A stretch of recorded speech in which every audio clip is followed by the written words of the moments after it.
Hello students, good morning to all of you. And today in unit number 13 we are going to discuss about the physical properties of the amines. Before this we have completely discussed about the methods of preparation of amines. यानी हमने इससे पहले method of preparation complete कर लिए थे और उसमें पहला मेथड था रिडक्शन हमने डिफरेंट ग्रुप्स का रिडक्शन पढ़ा था, जैसे NO2 ग्रुप का रिडक्शन, CONH2 ग्रुप का रिडक्शन, ठीक है, reduction of cyanide group, reduction of isocyanide group, reduction of oxime और ammonia derivatives, oxime, this is the oxime group, reduction of the carboxylic acid with azide, that was the Schmidt reaction. फिर उसके बाद Hofmann bromide degradation reaction पड़ी थी and last and final was the phthalimide Gabriel phthalimide synthesis, जिसमें phthalimide का use करते थे, product बनता था थैलिक एसिड। क्लियर।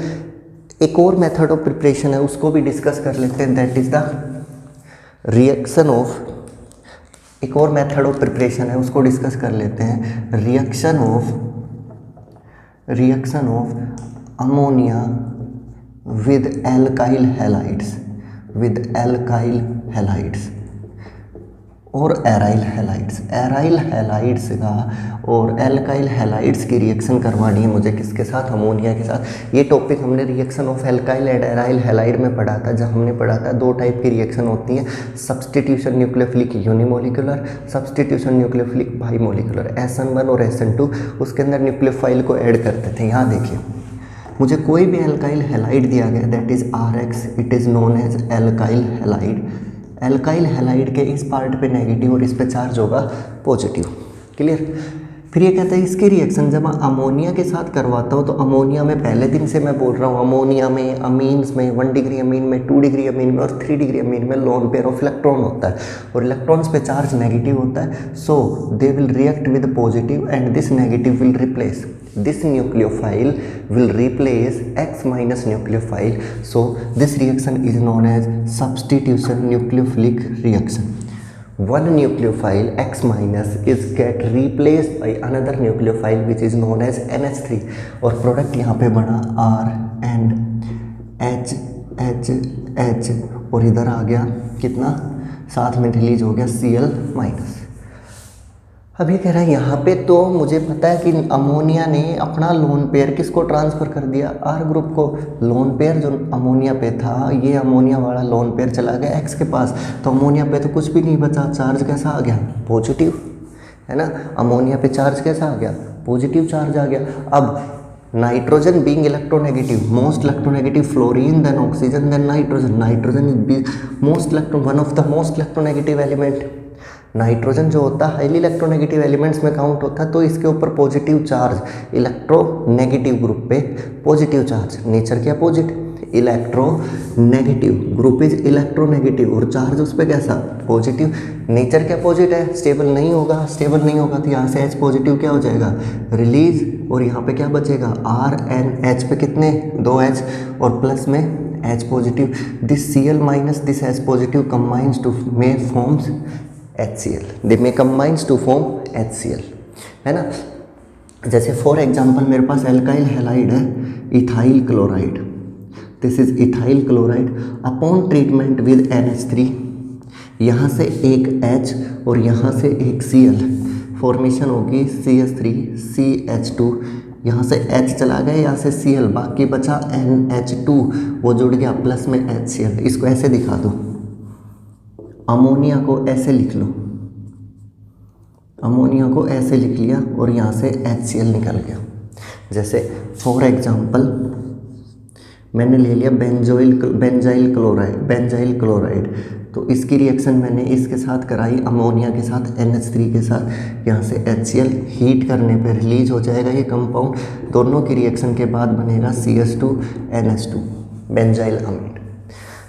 तो इस मेथड से इस रिएक्शन का नाम बोला जाता है substitution nucleophilic reaction of ammonia with alkyl halides. Ammonia with alkyl halides reaction में क्या होगा, HCl लॉस होता है, यहाँ पे एसिड की फॉर्मेशन होती है जो फर्दर अमोनिया से रिएक्ट कर सकता है, वो एक अलग चीज़ है। लेकिन एल्काइल हैलाइड अमोनिया के साथ ट्रीट करने पे क्या करेगा, अपना लोन पेयर इस R पॉजिटिव को देगा और X माइनस यहाँ से रिलीज होगा, X माइनस रिलीज हो गया, X माइनस यहाँ पे आपका Cl हो सकता है, ठीक है। और फिर यहाँ से फॉर्मेशन होती है इस अमोनियम आयन की, अमोनियम आयन का H पॉजिटिव रिलीज होगा और बाकी बचेगा RNH2। क्लियर।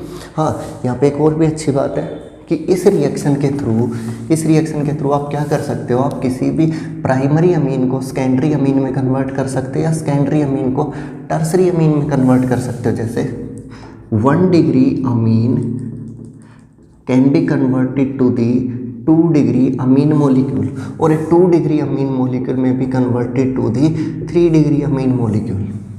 समझ में आ रहा है, 1 डिग्री अमीन को 2 डिग्री में, 2 डिग्री अमीन को 3 डिग्री अमीन में कन्वर्ट कर दिया जाएगा। तो देखो रिएक्शन है, अमीन लिया primary, this is the 1 degree अमीन और इसकी रिएक्शन मैंने किसी भी R1X यानी किसी भी एल्काइल हैलाइड के साथ ट्रीट किया इसको, this is the alkyl halide. Reactant कौन आपका, प्राइमरी अमीन, रिएक्टेंट यहाँ पे कौन सा ले रखा है, प्राइमरी अमीन, और इसकी रिएक्शन किससे कराई, एल्काइल हैलाइड जिसका ग्रुप है R1X। हाँ भाई, R1 पॉजिटिव X नेगेटिव। कैसे पोलैरिटी डिसाइड होती है, ज़्यादा इलेक्ट्रोनेगेटिव को नेगेटिव चार्ज, कम इलेक्ट्रोनेगेटिव को ऑब्वियसली पॉजिटिव।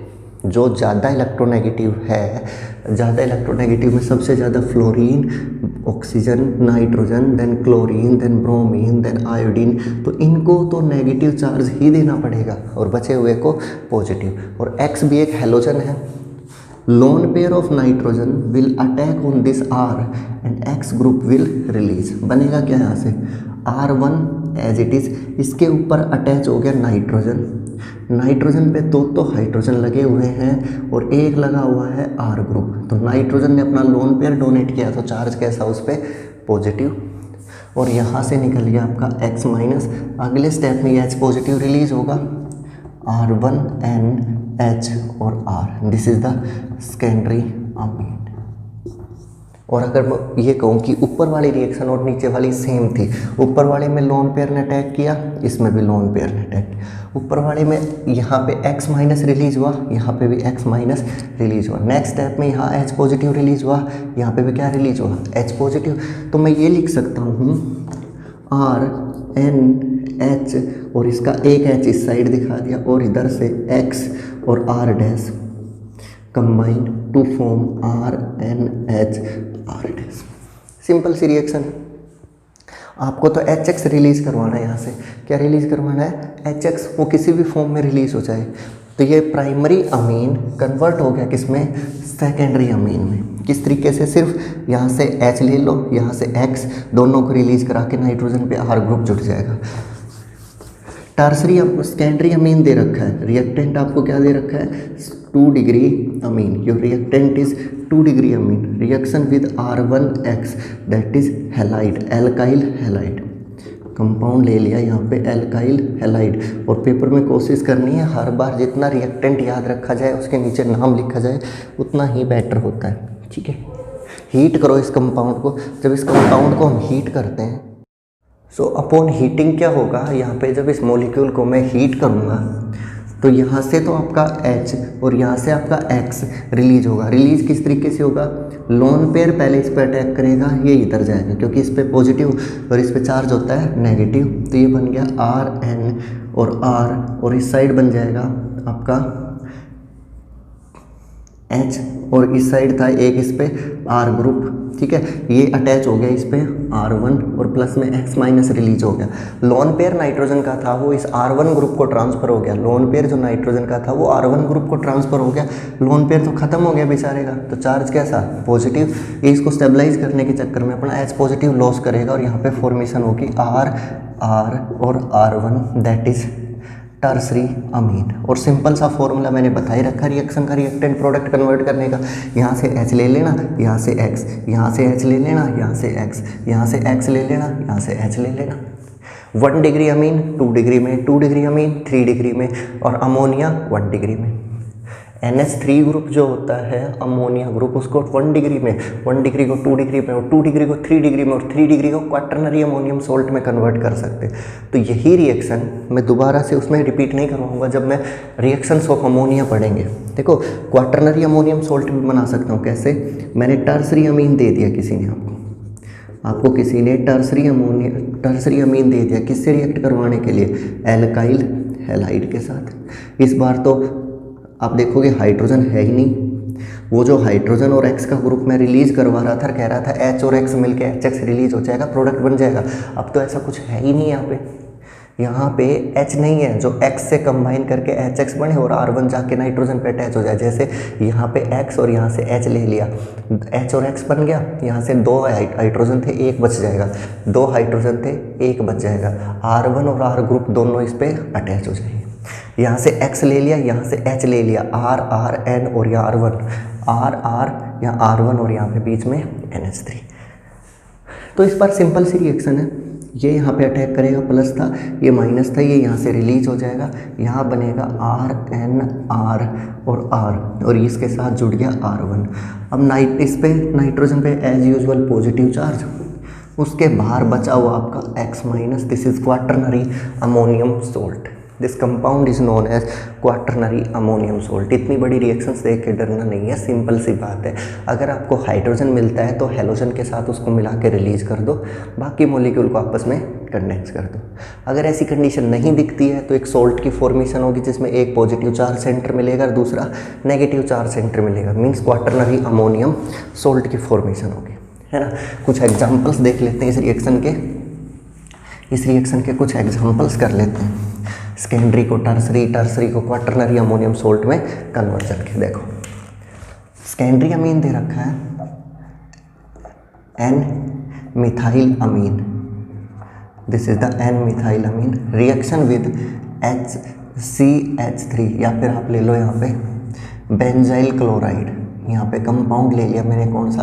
Benzyl chloride. तो ये H और यहाँ से ये Cl अपॉन हीट करोगे तो रिलीज होगा, यहाँ से बन गया CH3, फिर लग गया N और N की एक साइड लगा हुआ है CH2 CH3, तो ये N और ये C दोनों अटैच हो जाएंगे एक दूसरे से, CH2 और पीछे की साइड बेंजीन और प्लस में HCl रिलीज हो जाएगा, है ना। तो ये कितना अमीन था? 2 डिग्री अमीन था। किसको किससे जोड़ोगे? जहाँ से हाइड्रोजन हटा, हाइड्रोजन किससे हटा? नाइट्रोजन से। जहाँ से Cl हटा, कार्बन से। तो इस नाइट्रोजन को और इस कार्बन को क्या करना पड़ेगा तुम्हें? अटैच। ये कार्बन और नाइट्रोजन दोनों अटैच हो जाएंगे और बच गया इसके ऊपर लोन पेयर, इधर भी कार्बन, इधर भी कार्बन, इधर भी कार्बन, तीनों साइड कार्बन का मतलब अमीन कितने डिग्री हो गया? 3 डिग्री। एक साइड कार्बन लगा हुआ है, 2 साइड हाइड्रोजन है, 1 डिग्री। 2 साइड कार्बन है, एक साइड हाइड्रोजन है, 2 डिग्री। और जो कार्बन ही कार्बन है, हाइड्रोजन है ही नहीं, टर्सरी। चारों तरफ कार्बन है और प्लस चार्ज दे रखा है, क्वाटरनरी अमोनियम सोल्ट, है ना।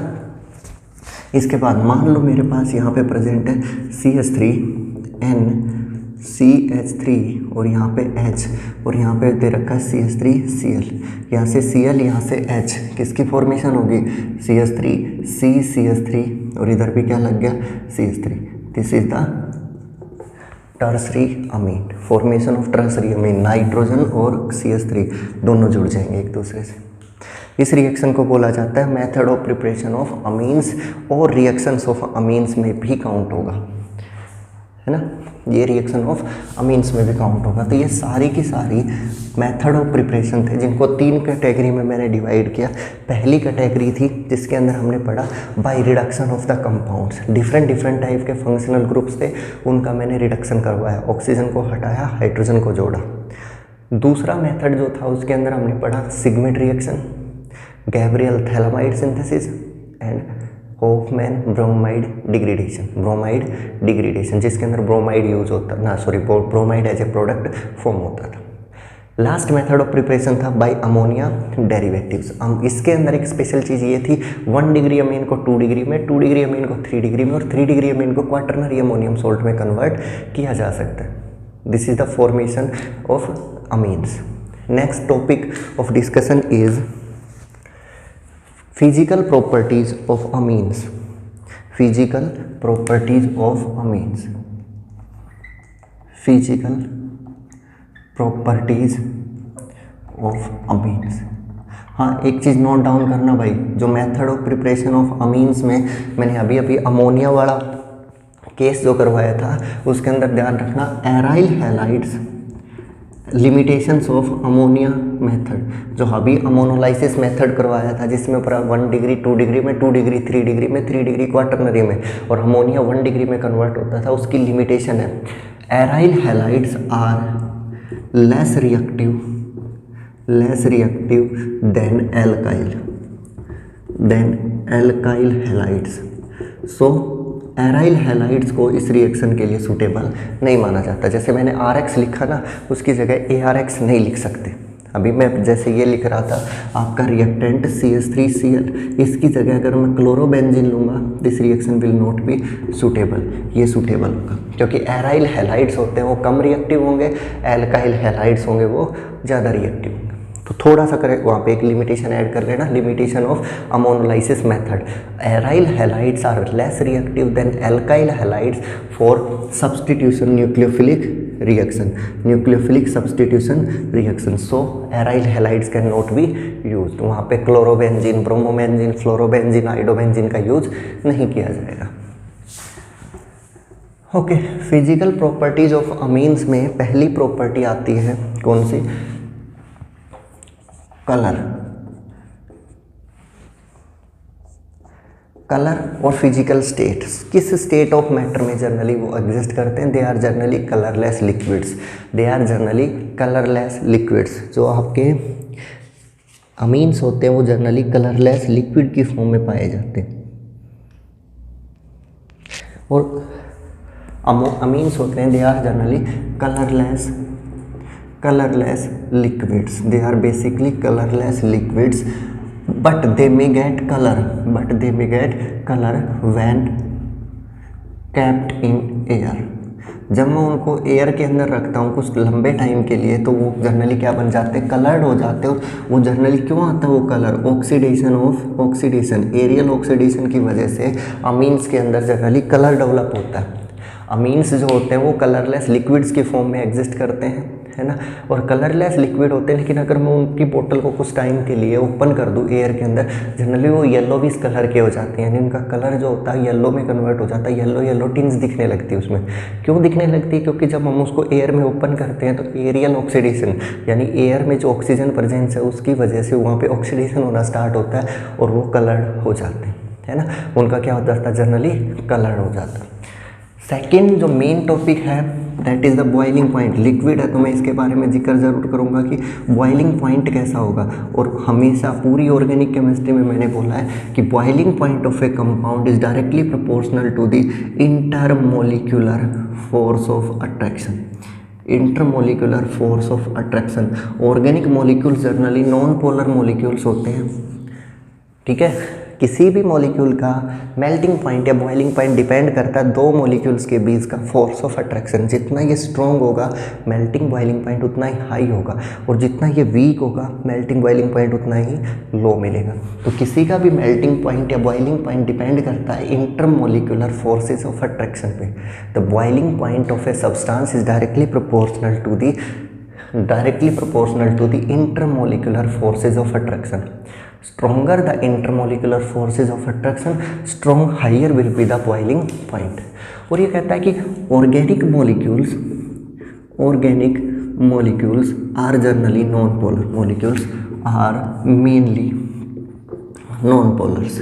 वो जनरली कैसे पाए जाते हैं? नॉन पोलर कंपाउंड्स होते हैं। और वो कहता है इन नॉन पोलर कंपाउंड्स में दो ही फोर्सेज होती है, या तो वंडरवाल या वंडरवाल से स्ट्रॉन्ग हाइड्रोजन बॉन्डिंग। या तो उन मॉलिक्यूल्स में वंडरवाल फोर्स ऑफ अट्रैक्शंस मिलती हैं जो कि बहुत वीक होती हैं, weak van der Waals forces of attraction, ऐसा भी लिख सकता हूँ, weak van der Waals forces of attraction. लेकिन और इनसे स्ट्रॉन्ग होती है हाइड्रोजन बॉन्डिंग। तो ये स्ट्रॉन्ग हाइड्रोजन बॉन्डिंग हो सकती है और या फिर वंडरवाल फोर्स ऑफ अट्रैक्शन हो सकती है।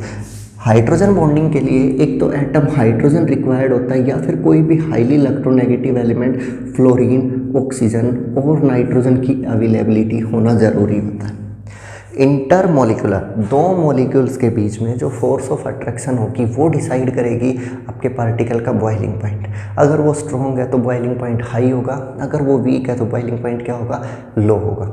यहाँ पे ऑर्गेनिक मॉलिक्यूल्स नॉन पोलर होते हैं और नॉन पोलर मॉलिक्यूल्स में दो टाइप की फोर्स ऑफ अट्रैक्शन मिल सकती है, वीक वंडरवाल या स्ट्रॉन्ग हाइड्रोजन बॉन्डिंग। अगर हाइड्रोजन बॉन्डिंग को चेक करना है तो आपको फ्लोरीन, ऑक्सीजन और नाइट्रोजन में से एक एटम की रिक्वायरमेंट होती है। फ्लोरीन, ऑक्सीजन और नाइट्रोजन में से एक एलिमेंट रिक्वायर्ड होगा और उसके साथ में हाइड्रोजन जुड़ा हुआ होगा, then you will get intermolecular hydrogen bonding. समझ में आ रही है ना? इंटरमोलिकुलर हाइड्रोजन बॉन्डिंग, दो मॉलिक्यूल्स में हाइड्रोजन बॉन्डिंग तब बनती है जब फ्लोरीन, ऑक्सीजन या नाइट्रोजन हो और उसके साथ में हाइड्रोजन प्रेजेंट होता है। और अगर मैं अमीन्स का फॉर्मूला देखता हूँ तो फॉर्मूला मुझे कहता है RNH2 फॉर्मूला होता है, या तो नाइट्रोजन भी है और हाइड्रोजन भी है, तो इनके केस में मिलेगी intermolecular hydrogen bonding. They have intermolecular hydrogen bonding, they have intermolecular hydrogen bonding. जैसे ये एक मॉलिक्यूल हो गया, this is the second molecule of amine, this is the second molecule of amine and there may be intermolecular hydrogen bonding. ये hydrogen किसी दूसरी nitrogen atom के साथ अटैच मिल सकता है ना? इधर ये हाइड्रोजन किसी दूसरी नाइट्रोजन एटम के साथ अटैच मिल सकता है नीचे की साइड, ये R हो गया, ठीक है, और इसका ये हाइड्रोजन हो गया, ये यहाँ पे क्या कर सकता है, इंटरेक्ट। इस टाइप में फॉर्मेशन है, ध्यान से देखो कैसे बनाना है। This is the hydrogen atom and this is the nitrogen atom of another molecule, there is a force of attraction between them, this is known as intermolecular hydrogen bonding. This is the nitrogen and this is the hydrogen of another molecule, intermolecular hydrogen bonding. Nitrogen and hydrogen, intermolecular hydrogen bonding. तो कहता है कि इनके case में intermolecular hydrogen bonding present होती है। Amines have intermolecular hydrogen bonding between nitrogen and hydrogen. कौन कौन सी? ये नाइट्रोजन, इस मॉलिक्यूल से अगर तुमने हाइड्रोजन लिया तो दूसरे मॉलिक्यूल से ले लो नाइट्रोजन। इस मॉलिक्यूल से अगर तुमने हाइड्रोजन लिया है तो दूसरे मॉलिक्यूल से ले लो नाइट्रोजन। अगर तुमने इस मॉलिक्यूल से नाइट्रोजन को यूज़ किया तो यहाँ से किसका यूज़ कर लेना, हाइड्रोजन का। इसी तरीके से अगर तुमने इधर से नाइट्रोजन का यूज़ किया तो दूसरे का क्या यूज़ कर लेना, हाइड्रोजन। इधर से तुमने हाइड्रोजन यूज़ किया तो दूसरे मॉलिक्यूल का क्या यूज़ कर लेना, नाइट्रोजन। इधर से अगर तुमने हाइड्रोजन यूज़ किए हैं तो दूसरी साइड से कौन आ जाएगा, नाइट्रोजन। तो इस तरीके की इंटरमोलिकुलर हाइड्रोजन बॉन्डिंग यहाँ पे प्रेजेंट होती है और इस इंटरमोलिकुलर हाइड्रोजन बॉन्डिंग की वजह से they have high boiling point, higher boiling point, they have higher boiling point than comparable hydrocarbon. Hydrocarbon से उनका बॉइलिंग पॉइंट थोड़ा सा ज़्यादा होता है। दो हाइट मॉलिक्यूल दे रखे, एक हाइड्रोकार्बन का मॉलिक्यूल है जिसमें कार्बन और हाइड्रोजन है और तीसरा एटम नहीं है, उसका मॉलिक्यूलर वेट और आपके अमीन के मॉलिक्यूलर वेट के बराबर है। तो दोनों में से बॉइलिंग पॉइंट किसका ज़्यादा होगा, अमीन्स का, क्योंकि अमीन्स में प्रेजेंट होगी स्ट्रॉन्ग हाइड्रोजन बॉन्डिंग और हाइड्रोकार्बन मॉलिक्यूल्स में नॉन पोलर होने की वजह से कंप्लीटली उनके अंदर क्या प्रेजेंट होगा, wonder Waals force of attraction. और जब wonder Waals force of attraction present होगा वहाँ बॉइलिंग पॉइंट हमेशा क्या होगा, डिक्रीज। एक बार फिर से बता देता हूँ। Point number 1, boiling point of a substance depends upon the intermolecular forces of attraction and in organic molecules which are non polar molecules we have two type of force of attraction, weak van der Waals force of attraction, strong hydrogen bonding. Strong hydrogen bondings are present in the selective cases like oxygen with hydrogen, fluorine with hydrogen or nitrogen with hydrogen, and here is the case of nitrogen and hydrogen, so we have strong hydrogen bonding in the molecules, so they have higher boiling point than the hydrocarbons, है ना। अब बात आती है कि हमने boiling point तो कह दिया कि अमीन्स का बॉइलिंग पॉइंट हाइड्रोकार्बन से ज़्यादा होता है। अब ये तो बताओ 1 डिग्री, 2 डिग्री और 3 डिग्री में किसका ज़्यादा होगा। तो ये कहता है कि 1 डिग्री अमीन के अंदर 2 हाइड्रोजन एटम प्रेजेंट होते हैं, 2 डिग्री अमीन्स के अंदर सिर्फ 1 हाइड्रोजन एटम प्रेजेंट होता है और टर्सरी अमीन के अंदर आपका कोई हाइड्रोजन बॉन्डिंग कोई मॉलिक्यूल आपका हाइड्रोजन का नहीं होता है।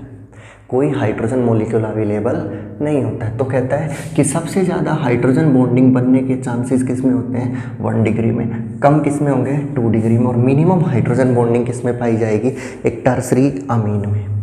Hydrogen bonding is the factor which is deciding the boiling point of the molecule. Intermolecular hydrogen bonding is present between hydrogen and nitrogen. In the case of primary amine, we have 1 nitrogen and 2 hydrogen.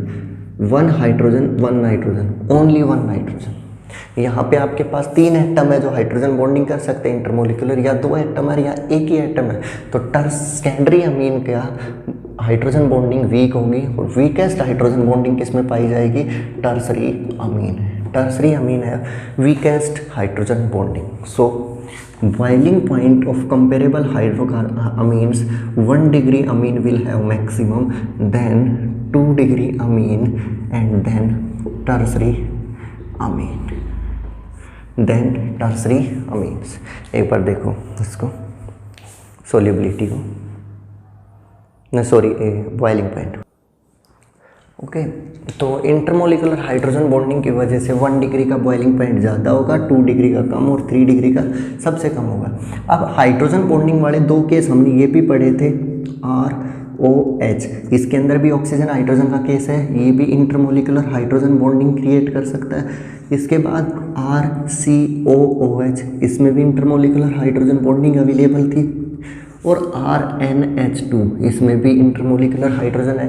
क्यों है, क्योंकि nitrogen और hydrogen दोनों में present होता है ना, और पहले वाले दोनों में ऑक्सीजन और हाइड्रोजन अवेलेबल था। तो ये कह रहा है कि ऐसा क्या हो, इन तीनों में अगर कंपेयर किया जाए तो किसकी स्ट्रॉन्ग होगी। अब मैंने बोला था कि electronegative element fluorine hydrogen, oxygen hydrogen और नाइट्रोजन हाइड्रोजन के बीच में बॉन्ड जनरली हाइड्रोजन बॉन्डिंग कहलाता है। इनके बीच बना हुआ बॉन्ड जनरली हाइड्रोजन बॉन्डिंग कहलाता है। बट सबसे स्ट्रॉन्ग हाइड्रोजन बॉन्डिंग वो बनाएगा जिसकी सबसे ज़्यादा इलेक्ट्रोनेगेटिविटी होगी, यानी फ्लोरीन की। सबसे वीक वो बनाएगा, इन तीनों में कम इलेक्ट्रोनेगेटिव होगा। दैट्स मीन इसका hydrogen bond compare to alcohol और कार्बोक्सिलिक एसिड वीक होगा। Why? Because intermolecular hydrogen bonding strength depends on the oxygen. Oxygen is more electronegative than nitrogen. Intermolecular hydrogen bonding की स्ट्रेंथ डिपेंड करती है electronegativity पे। Oxygen की electronegativity ज़्यादा है, nitrogen की क्या है, कम, FON। फ्लोरीन ऑक्सीजन सबसे कम, नाइट्रोजन। तो इन दोनों का बॉइलिंग पॉइंट अल्कोहल और कार्बोक्सिलिक एसिड्स का ज़्यादा होगा as compare to your amines, as compared to amine. Okay, so property number third, what is the property number third is solubility in water. solubility ये कहता है कि जो लोअर एल्कीन्स, लोअर अमीन्स होते हैं, lower amines are quite soluble in water due to the formation of intermolecular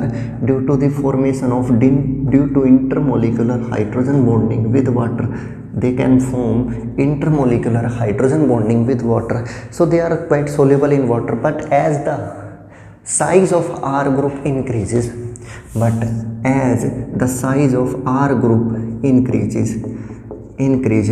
solubility decrease. और ये common सी बात है, ये हर बार पढ़ते आ रहे हैं भाई। एल्कोहल, लोअर एल्कोहल वाटर में सोल्यूबल होता है, आर ग्रुप की वैल्यू बढ़ाते जाओ, सोल्यूबिलिटी घटती जाएगी, क्योंकि आर ग्रुप कौन सा होता है, नॉन पोलर। अब नॉन पोलर ग्रुप जो होता है वो वाटर में थोड़ी सोल्यूबल होगा, तो छोटा आर ग्रुप होगा तो वाटर में सोल्यूबल है, बड़ा आर ग्रुप है तो वाटर में सोल्यूबल नहीं है भाई। सेकेंड यूनिट सॉल्यूशन में मैंने पढ़ाया था universal rule, like dissolves like. अब ये कहता है कि ऑर्गेनिक मॉलिक्यूल नॉन पोलर होते हैं, उनमें कोई ग्रुप ऐड कर दिया जाए, OH group, NH2 group, COH group, तो थोड़ी बहुत पोलैरिटी आ जाती है। Non polar, that's why they are not soluble in water. But ये NH2 ग्रुप या OH ग्रुप लगा दिया इसके ऊपर, इसकी वजह से थोड़ी बहुत सोल्यूबिलिटी आती है, क्योंकि वो वाटर के साथ क्या कर लेते हैं, हाइड्रोजन बॉन्डिंग फॉर्मेशन कर लेते हैं। लेकिन जब आप R ग्रुप को बल्कियर करते जाओगे, सोल्यूबिलिटी हमेशा डिक्रीज करेगी।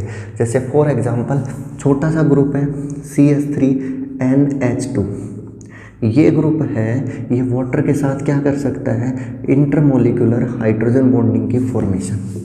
ये वाटर के साथ क्या कर सकता है, इंटरमोलिकुलर हाइड्रोजन बॉन्डिंग की फॉर्मेशन कर सकता है।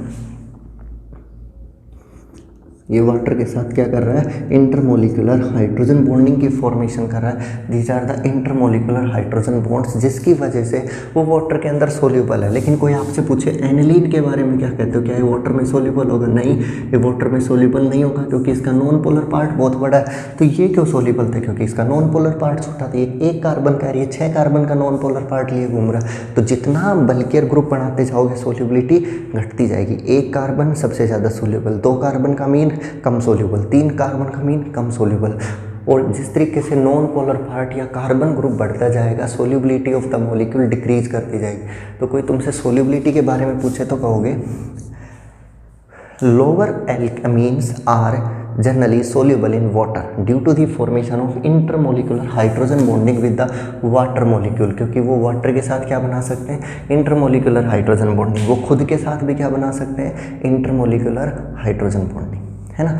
इसके बाद ही कह रहा है कि इनकी सोल्यूबिलिटी जैसे जैसे आर ग्रुप का साइज इंक्रीज करता है डिक्रीज करती जाएगी। क्यों करती जाएगी?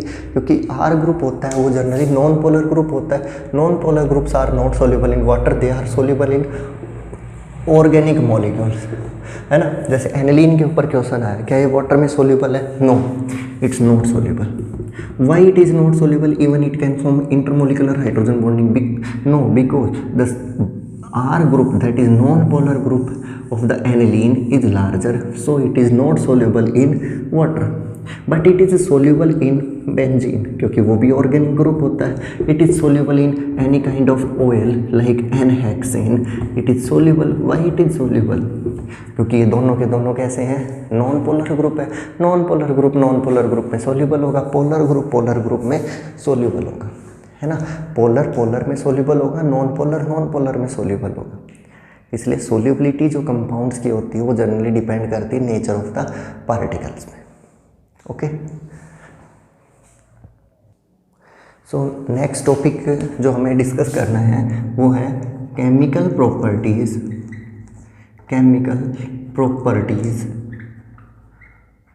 Of amines.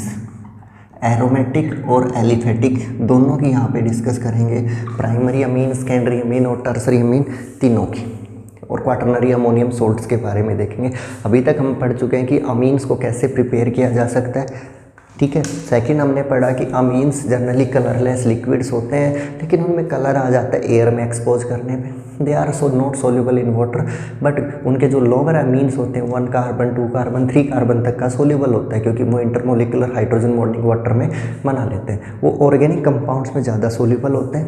इसके बाद हमने पढ़ा कि उनका मेल्टिंग और बॉइलिंग पॉइंट थोड़ा सा ज़्यादा होता है हाइड्रोकार्बन से, अल्कोहल और कार्बोक्सिलिक एसिड से कम होता है। रीजन इंटरमोलिकुलर हाइड्रोजन बॉन्डिंग, किसकी वजह से, नाइट्रोजन और हाइड्रोजन की वजह से, लेकिन इतनी भी स्ट्रॉन्ग नहीं होती, क्योंकि इससे strong intermolecular hydrogen bonding alcohol बनाता है और फ्लोरीन वाले कंपाउंड्स बनाते हैं।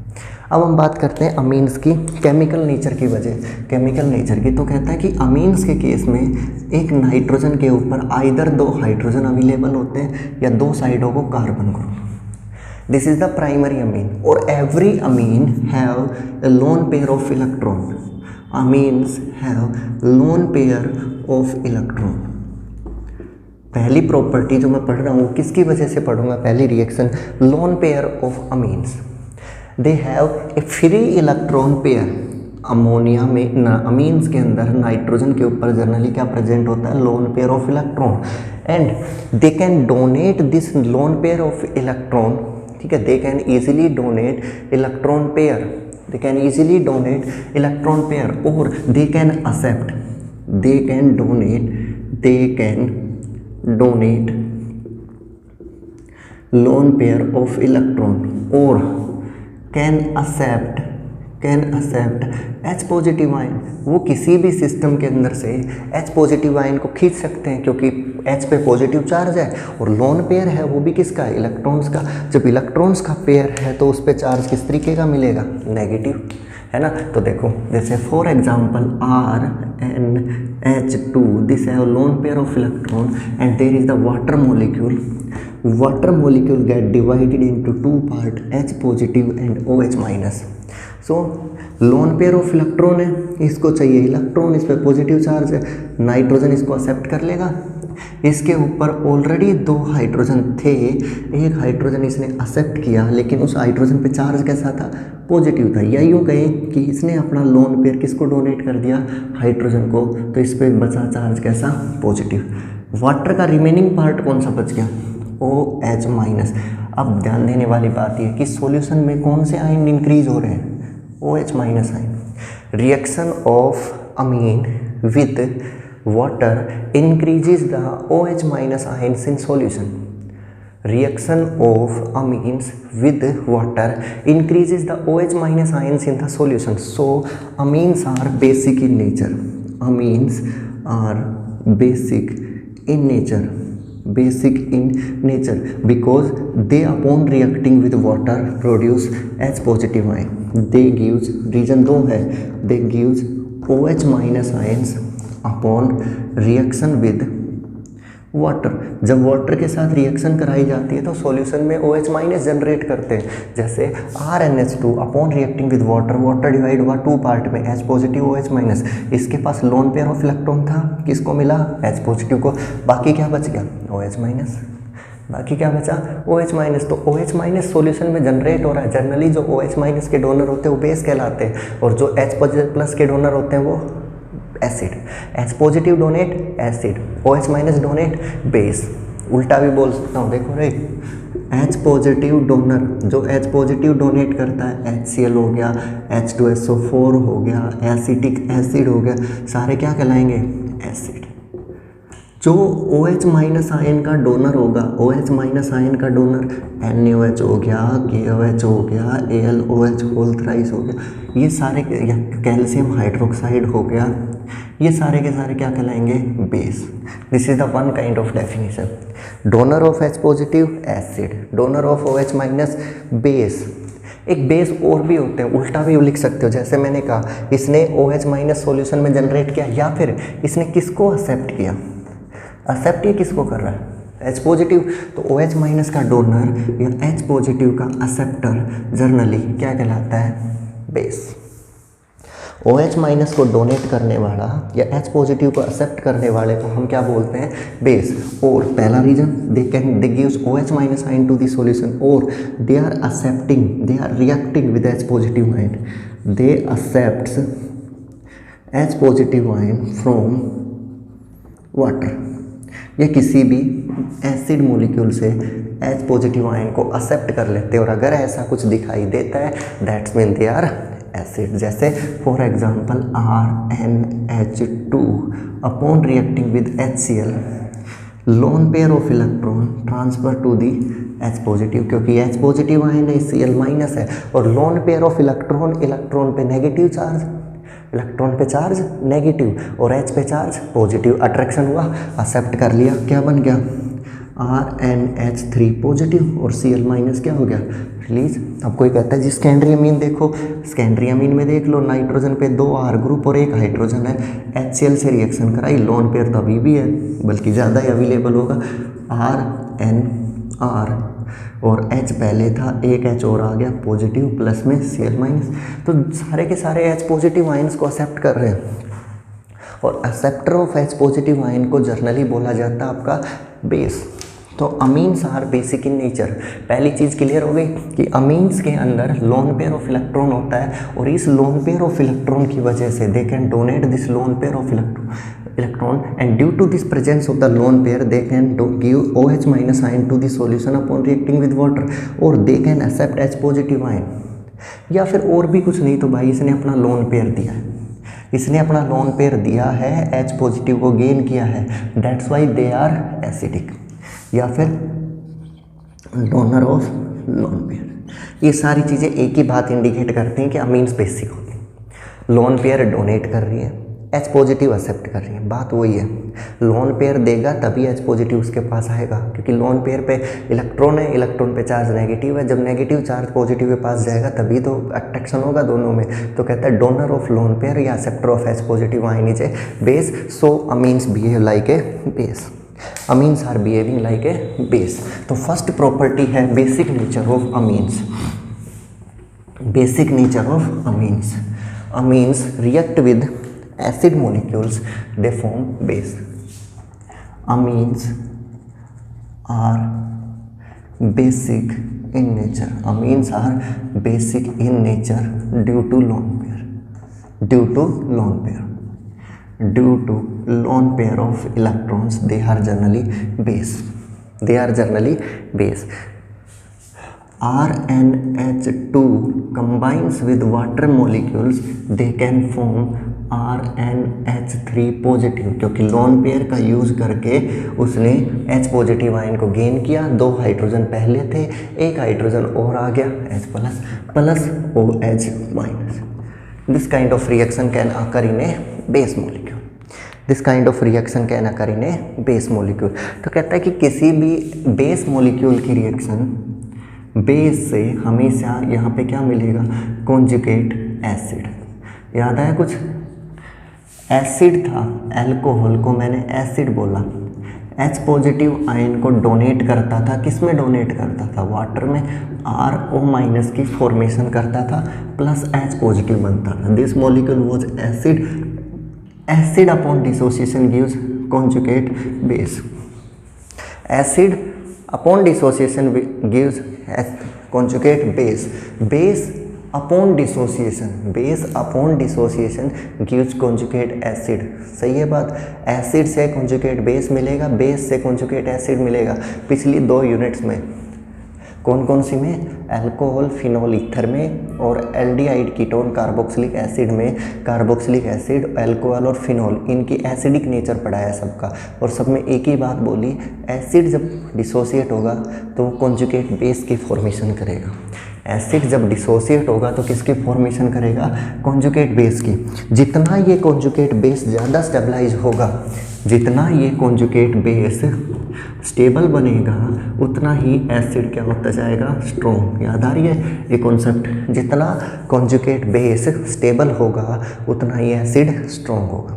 तो जब एसिड से कॉन्जुगेट बेस बनता है तो बेस से क्या बनता होगा? Conjugate acid. तो जितना कॉन्जुगेट एसिड स्टेबल होगा उतना ही स्ट्रॉन्ग क्या बनेगा? बेस। उतना ही स्ट्रॉन्ग क्या बनेगा? बेस। ये भी याद रखना। Equilibrium constant for the reaction, it is a basic reaction, so it is written as Kb.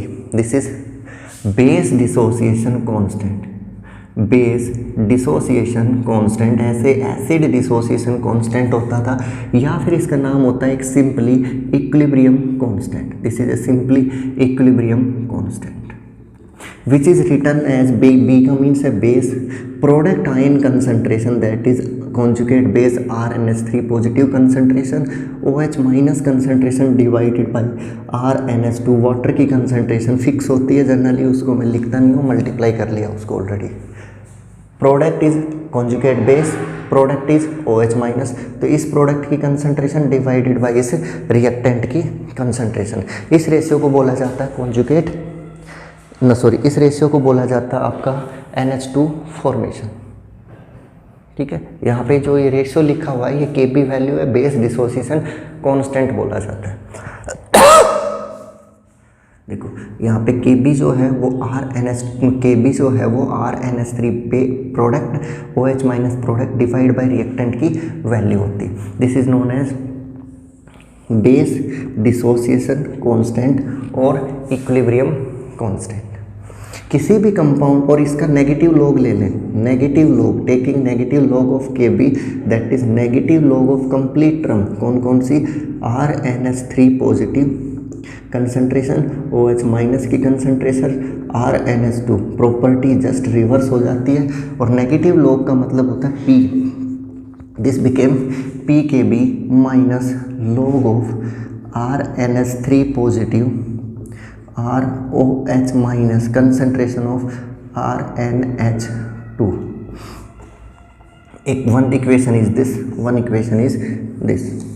ये कहता है कि जिसका ये डिनोमिनेटर नोमिनेटर ज़्यादा होगा, उसकी के बी वैल्यू क्या होगी, ज़्यादा। और न्यूमरेटर में कौन सी टर्म आती है, ओ एच माइनस। ध्यान से सुनना इस बात को, न्यूमरेटर में कौन सी टर्म आती है, ओ एच माइनस की कंसंट्रेशन। अगर ओ एच माइनस की कंसंट्रेशन ज़्यादा हुई तो बेस क्या हो जाएगा, स्ट्रॉन्ग।